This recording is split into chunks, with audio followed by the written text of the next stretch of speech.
দর্শক, রংপুর থেকে কর্মসূচির খবর জানাতে যুক্ত হচ্ছেন প্রতিনিধি মাহমুদুল হাসান। মাহমুদুল, কর্মসূচির দ্বিতীয় দিনের পরিস্থিতি কেমন দেখছেন জানাবেন?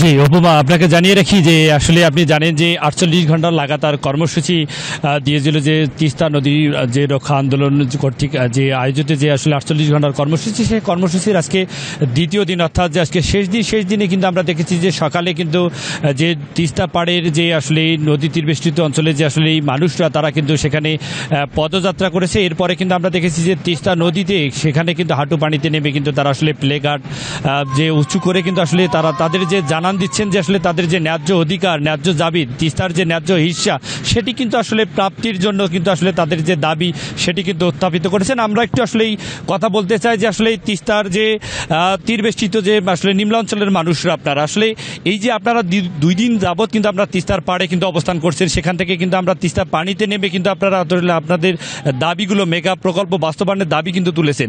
আসলে এখানে আসলে মূল চাওয়াটা কি আপনারা এই কর্মসূচি থেকে? আপনারা হয়তো জানেন যে রংপুর অঞ্চল আমাদের মঙ্গা নিপীড়িত অঞ্চল।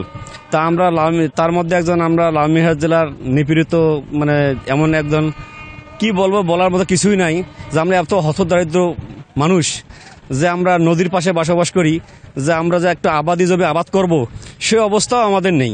তা ভারত আমাদের কাছে এমন সময় এমন কিছু কাজ করে, যেমন বর্ষার সময় বন্যায় প্লাবিত, তখন আমাদের পানি দিয়ে বাড়ি ঘর যা সব ভাষায় নিয়ে, গরু ছাগল হাঁস মুরগি যা আছে কিছুই করার থাকে না। আর যখন আমাদের খরা মৌসুম, তখন আমাদেরকে কোনো পানি দেয় না, কোনো পানি আমরা পাই না, আবাদ করতে পারি না, বিরাট সমস্যা। তাই আমরা চাইতেছি যে আমরা 48 ঘন্টা লাগাতার জনতা সমাবেশের মধ্যে চাইতেছি যে আমাদের সমানে আমাদের এখানে যে এই তিস্তা প্রকল্প এমন একটা হোক যে মেগা সিটি থেকে প্রকল্প একটা চালু হোক, এটি আমাদের চাওয়া পাওয়া।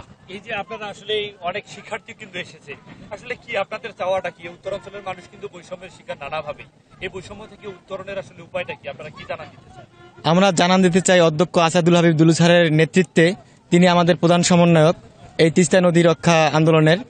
তা আমরা ওনার হাত ধরেই এই তিস্তা নদী রক্ষা আন্দোলন সফল হোক। যতদিন পর্যন্ত না সফল হবে আমরা রাজপথ, দরকার হলে আজকে তিস্তা পাড়ে অবস্থান করতেছি, কালকে দরকার হলে আমরা রংপুর 7 মাথায় অবস্থান করব তার নেতৃত্বে ইনশাল্লাহ।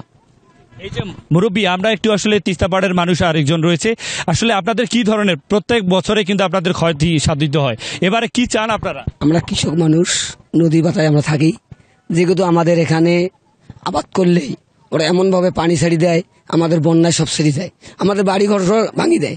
এমন করিয়ে আমরা কম করে 3-4 বার করে বাড়ি ভাঙছি। তা আমরা বলতে চাই যাতে যেন ভারত এত করে পানি আমাদের না দেয়, আমাদের ধ্বংস না হয়। আমরা কৃষক মানুষ, যখনই খেত ফেলাই তখনই আমাদের শেষ করে দেয়।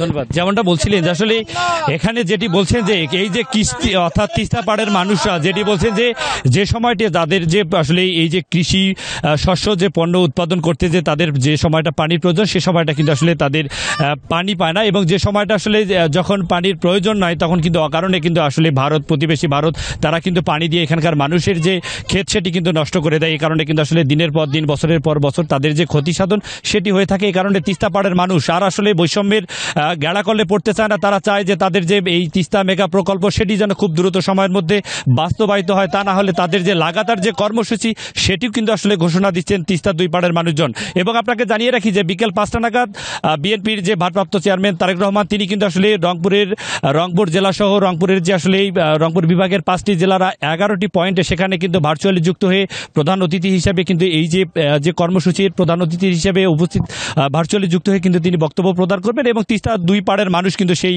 বক্তব্য শোনার অধীর আগ্রহী রয়েছেন। এই ছিল উপমা আমার কাছ থেকে রংপুরের তিস্তা নদী থেকে আজকের যে কর্মসূচি দ্বিতীয় দিনের সর্বশেষ। মাহমুদুল, আপনাকে ধন্যবাদ।